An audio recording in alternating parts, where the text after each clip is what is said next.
Hey, welcome back, everybody. What's up, bitches? We went to Wawa and got some food and came back, and for some reason, we're still playing the game. Fuck yeah, we're still playing the fucking game, because we're gonna do it. We're gonna play the game. You have drank a considerable amount of that bottle of Coca-Cola. Yep, that's quite a bit of Coke there. I'm getting pretty tired, but I don't want to go to bed. I haven't been up this late in a while. It's well, 12:16. I have. Haven't you been like working to like 5 in the morning lately or something? Like. No, I mean it was 1 in the morning. But yeah, I guess it ended up as like I get home at 3 and then I shit around for a while. So yeah, I have been staying up, but I've been waking up at 9 a.m. every day either way. God. That's a fucking Neistat schedule right there. Yes, so I did wake up at 9 a.m. Taking Pidgeotto back so I can fly. Oh, you know what? I don't remember. No, I did already talk to you about this probably. What? This is like... I haven't made a vlog about this because now that I'm realizing this is the kind of thing that's best suited for Digi Bros. Because it's not interesting enough for a vlog. Okay. Was I telling you that I realized what is the appeal of Casey Neistat to me? How he's like a combination of me and Dad? No, I did not hear about that at all. Well, okay. I had this realization because, like, as I've been watching his videos, like, you know, at first I was just giving them a glance because of Nerd Writer talking about him, and at first it was all just impressive, like being impressed by the visuals, right? Being like, wow, how is he doing all this as a vlogger, you know? And like every new thing I learned about how he was doing it was like mind blowing. Like, what? He's carrying around that huge fucking camera everywhere and like doing that and stuff like that.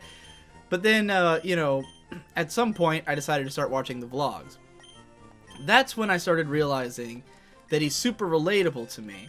But it's weird because about, like, everything that he's into is just like our dad.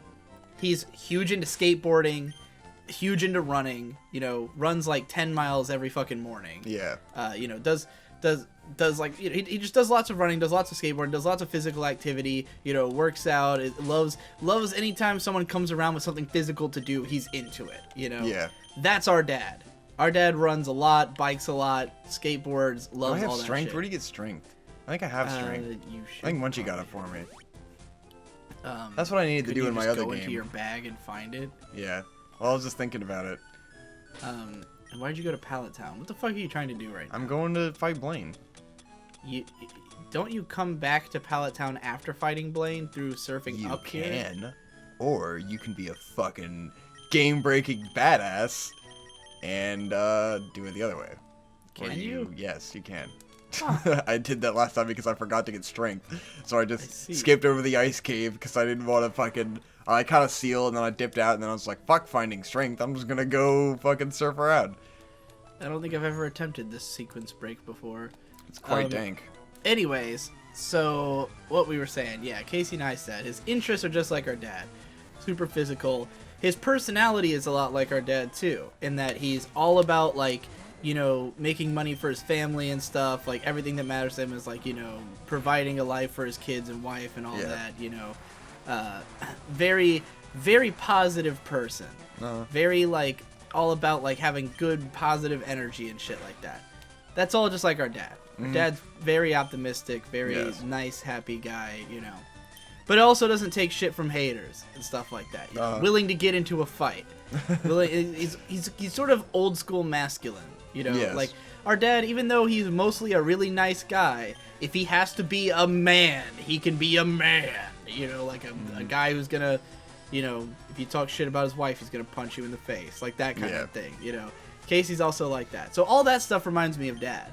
But then the way he looks at his work is exactly like me, which is I'm never gonna do anything that I don't want to do. You know, he said, and I mean he learned it a lot. He's much more emphatic about it than I am, which is probably why he's a lot more successful than I am and just better in general at keeping his shit together. But like, cause he, you know, grew up in like a shitty household and like, you know, he's had that young struggle.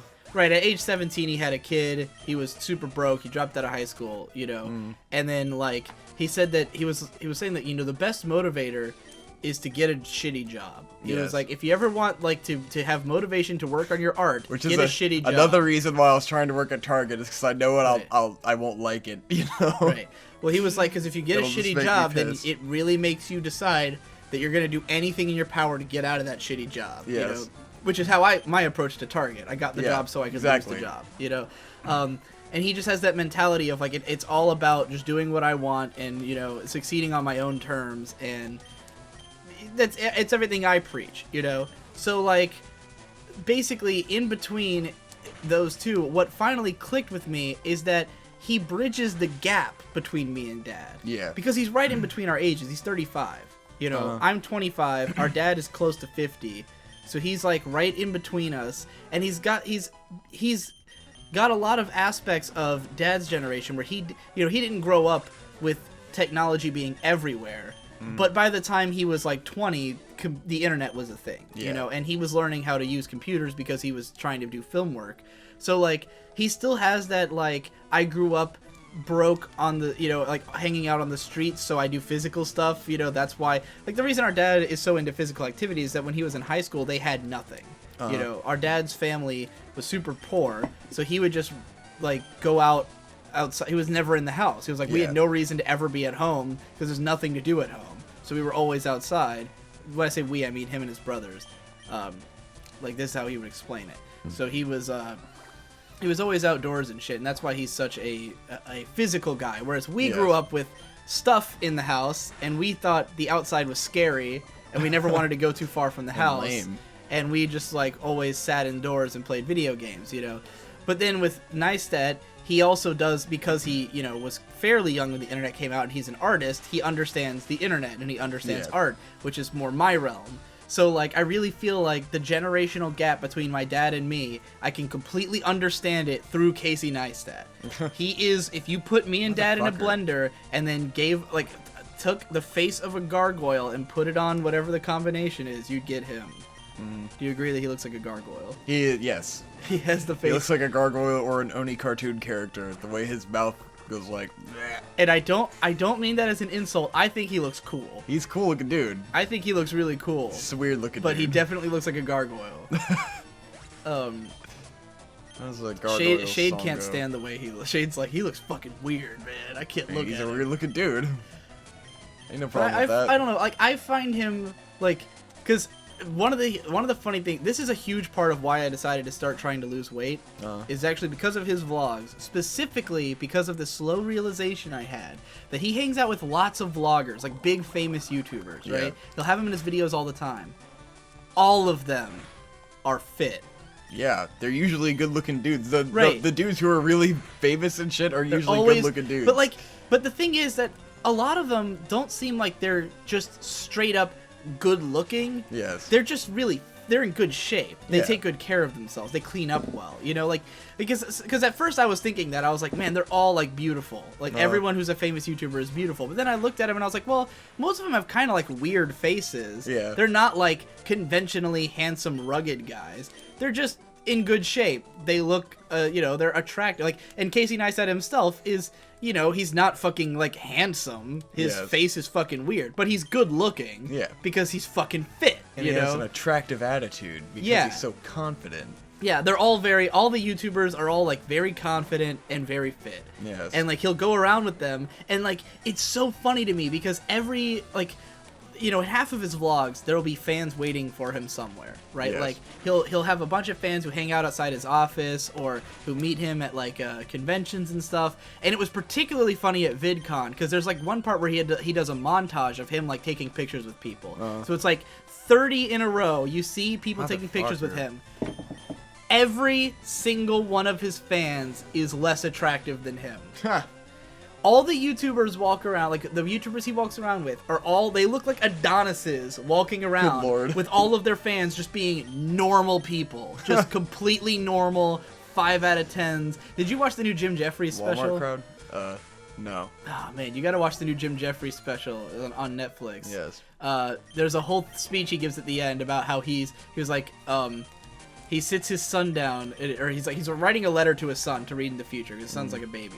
He's writing a letter to him, and he's like, if you want to find happiness in life, you have to be good looking. He was like, that's the secret. He was like, no matter how successful you are, if you're not good looking, you'll always just feel average. Yeah. He was like, I'm a 5 out of 10. I know that. I'm a 5. You know, he goes on this whole speech about how he's a 5 and how, like, beautiful people just are innately happier, you know? Yes. And, like, as I was watching these Neistat videos, I couldn't help thinking about how, like, all these famous people are all attractive. And all their fans are totally normal.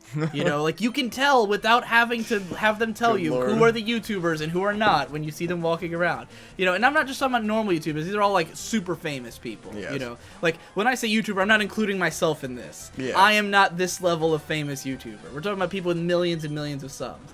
But it really sank in with me where I was like, if I got fit, I would be so much more attractive. And I bet I could get more views that way. Probably, like, because you'd be inherently more interesting and better to look at. Not just that I'm better and looking, shareable. but that I would be more confident. Yeah. Because, like, I have very little confidence in my on-screen presence because I know I'm not attractive, you know? Because I know I've let myself go and gotten fat, and I'm just like a fat weirdo on the internet, you know? I don't take my shirt off in videos. Yes. Casey Neistat can take his shirt off in any video. No one complains. No one's gonna be like, why'd you have your shirt off in that video? That's weird. You know?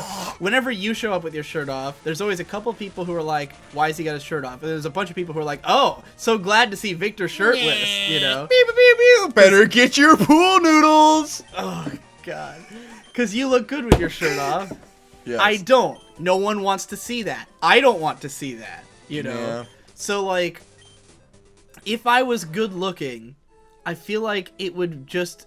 You know, and I think I have potential to be good looking because I do have a good face, and I've got. You just look like Nathan Drake, who's let himself go. Let himself go. You keep describing me every day. Ever since I got the haircut and beard cut, Victor keeps saying that I look like Nathan Drake after he like just became an alcoholic after quitting his. He stopped adventuring and just became like a stay-at-home dad or something. Yeah. But you know, gained a little weight. I think he would still have more muscle on him though, like.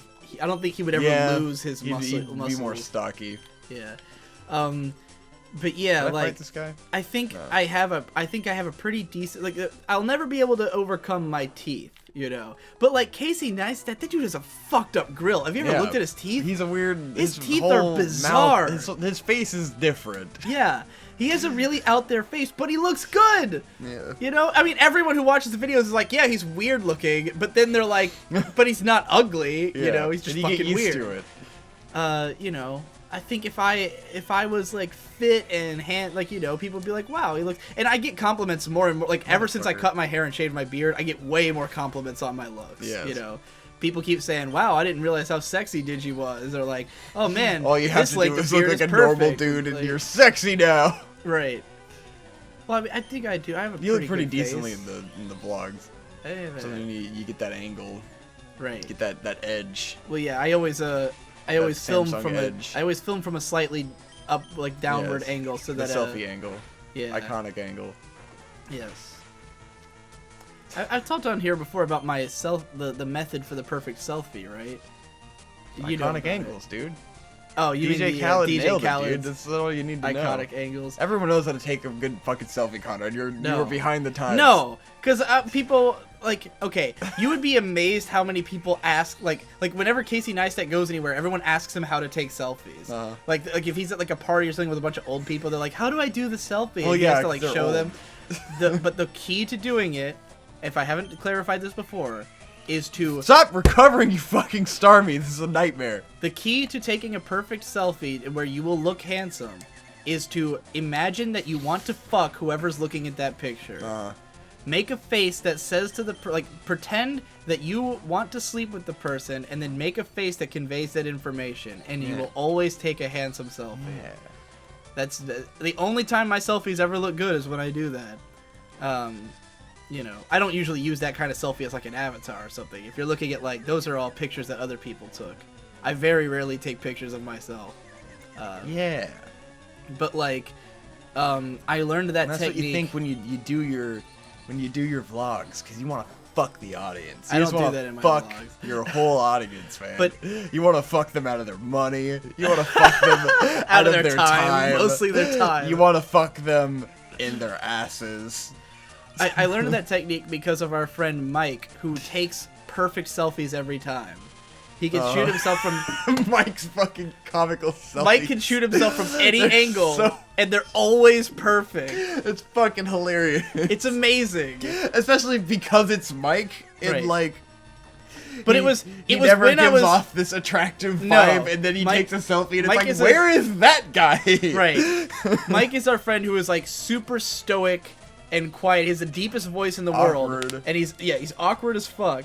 But when he takes selfies, he just exudes confidence. It's just like, what the fuck is this Yeah, guy? he takes these pictures that make him look like this super like, oh, like he's coming on. Like that's how I figured it out, because I was looking at all the selfies and I was like, what is it about these that makes them look so good? It looks like he's eyeing you from across yeah, the bar. it looks like he wants to fuck you, and that's what made me realize it. I was like, oh my god, this is the secret. Oh my god. And then I copied it, and it worked perfectly for me too. I took like 5 selfies in a row that were all great just by thinking about. Would you fuck me?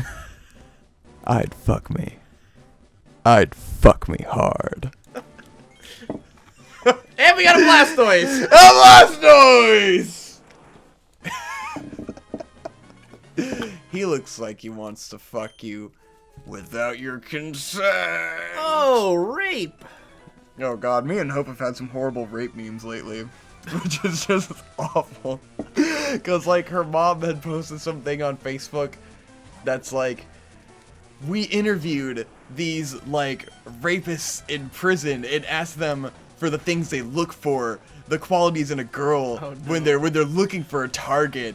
And it's like, oh yeah, like, 9 out of 10 inmates said, oh, they look for girls with the ponytail and girls who dress a certain way. And it's one of those fucking, like, fear-mongering. Yeah, fear-mongering. And it's, like, super fucking annoying. But since then, we've developed these memes where, like, Hope will be wearing a ponytail. I'm like, Hope, I can't control myself when I need that ponytail, dude. I just gotta go into rape mode, dog. You gotta be careful wearing that ponytail around town. And it's like, it's horrible because these are rape memes. But they're also funny. Welcome to my whole world, Victor. Just like, be careful with that ponytail, dog. I don't like you wearing that in public. And then it was something like, this is another reason you like, need to watch the Jim their Jeffries tips special. were like, you need to carry an umbrella because it's like a good weapon against rapists. It's like, dude, you better carry around your umbrella if you're wearing a ponytail like that, dog. Seems like it would be turned on you pretty easily. Yeah, I don't think the umbrella would be very efficient. The first, like, 10 minutes of Jim Jeffries' special is all about, like, just rape jokes, essentially. And why it's okay for him to say them. Mm-hmm. Because the whole thing is him ragging on, what's his name? Bill Cosby. I see. And he was saying, like, you know, like, because he had made all these rape jokes in Australia, and, like, someone wrote a whole thing about how terrible of a person he is, and he's like, yeah, you know what I haven't done? I haven't raped anybody. Yeah. Remember Bill Cosby, whose act was all clean, and he never swore and never did anything? Yeah. Raped a lot of people. Good lord. But, you know, I'm a monster. Are you ready? This motherfucker's gonna look like DMC, dog. He's gonna look like fucking, what's the guy? Krauser the second? Krauser! Why would he look like Krauser? Wait for that Krauser hair! The Krauser! He's got the blonde hair, dude. And he's got the black metal face makeup, dude. I guess. It's Krauser, dog. I should name my Pidgey out Krauser. Go to Fuckingham Palace. Fuckingham Palace. Everyone listen to Fuckingham Palace. Mm-hmm. By Detroit Metal City has. You know, it's funny. In Detroit Metal City, there's the joke, the 10 rapes per second, that you can say rape 10 times in 1 second. It was not until I was, like, explaining that joke in a recommendation video that I realized that that is a rape joke. Yeah. Like, it never occurred to me. That's a rape joke. Because it was like 2007 when that show came out. Yes. The idea of you can't make rape jokes was not a thing yet. Yeah. This was a time funny because it's funny. This was a time when you lost at a video game, you said, I got raped! Yes. Or if you beat somebody at a video game, you said, I raped them! Good lord. And then those phrases came under fire, and that people don't really do that anymore. So, like, but it had never occurred to me that 10 rapes per second, the joke is rape. Yeah, and But it's funny because they're supposed to be the ultimate edgy metal band, Right. and it's like, it's so edgy. This isn't just rape. This is 10 rapes per second. Right. It's so extreme. I mean, yeah, the joke is that it's a terrible thing. Yes. But it never occurred to me that it was a rape joke until I was explaining it on camera. Like, dude, this show is so funny. He can say rape 10 times in 1 second. And I was like, wait a minute. Some people might find that an objectionable That's thing. not politically correct at all.